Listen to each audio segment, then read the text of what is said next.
आज जब मैं न्यूज़ देख रही थी तो एक ऐसी घटना का जिक्र हुआ जो आज भी शर्म की बात है हमारे समाज के लिए। यूपी के एक परिवार में एक लड़की की शादी थी। उसके पिता ने जमीन बेचकर 12 लाख दहेज दिया था और शायद कुछ पैसे काट लिए गए थे। मतलब कुछ पैसे का कमिटमेंट ये था कि बाद में दिया जाएगा, और वो पैसे ना मिलने पर लड़के वाले ने बारात लौटा ली और लड़की की शादी नहीं हो सकी, जिसके कारण उसके पिता सदमे में थे। पूरा परिवार जैसे एक सदमे का शिकार हो चुका था। लड़की की तो हालत आप पूछिए ही नहीं। मैं ये जानना चाहती हूँ, ये दहेज की भूख हमारे समाज से कब जाएगी? हमारा समाज आज जहाँ बोलता है बेटी बचाओ बेटी पढ़ाओ, बेटी के लिए बहुत सारे ऐसे नारे लगाए जाते हैं, लेकिन क्या आपको लगता है कि अगर समाज में ऐसे दहेज लोभी रहेंगे तो हमारी बेटियां बच पाएंगी या सुरक्षित रहेगी, या हमारा समाज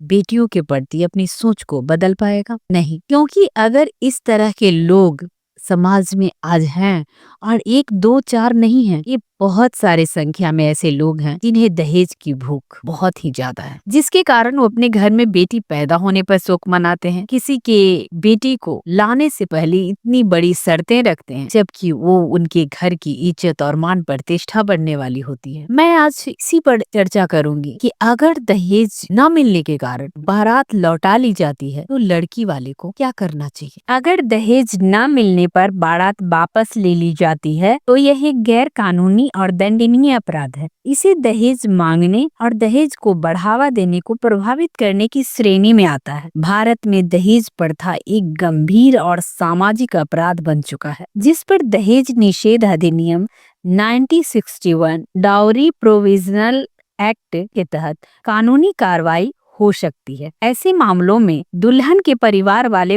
पुलिस या स्थानीय प्रशासन से शिकायत कर सकते हैं और आरोपी पर कड़ी कानूनी कार्रवाई की जा सकती है। कानूनी पहलू दहेज निषेध अधिनियम 1961 में इस अधिनियम के तहत दहेज मांगना, देना, लेना प्रतिबंधित है। दहेज मांगने या शादी में रुकावट डालने पर भारतीय दंड संहिता IPC के तहत भी कार्रवाई की जा सकती है। दुल्हन के परिवार वाले तुरंत पुलिस स्टेशन में जाकर दहेज मांगने और बारात वापस ले जाने की शिकायत दर्ज करा सकते हैं। महिला हेल्पलाइन से संपर्क करें, जैसे 181 पर कॉल करके मदद मांगी जा सकती है। किसी भी वकील से सलाह लेकर कानूनी कार्रवाई की जा सकती है। सामाजिक पहल के लिए जागरूकता फैलाएं। समाज में दहेज प्रथा के खिलाफ जागरूकता फैलाना और ऐसी घटना के बारे में खुलकर बात करनी है, और ऐसे मामलों में समुदाय समर्थन और एकजुटता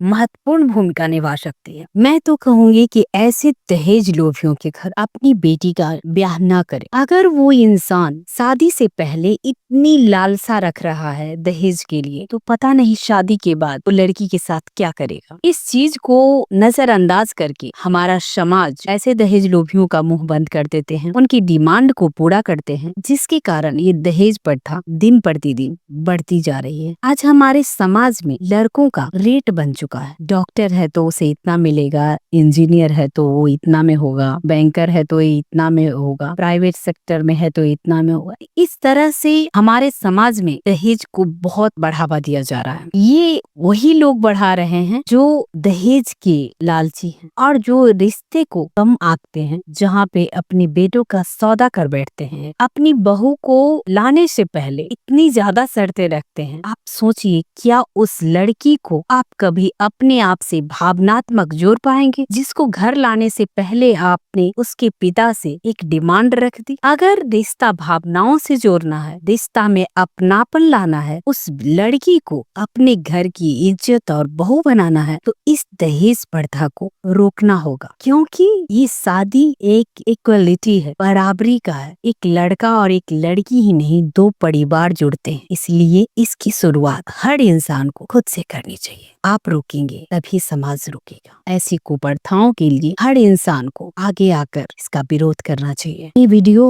उन सभी लोगों तक जाना चाहिए जो ऐसे लोग हैं, लेकिन मुझे नहीं पता ये कब तक समाज में चलता रहेगा। बाय।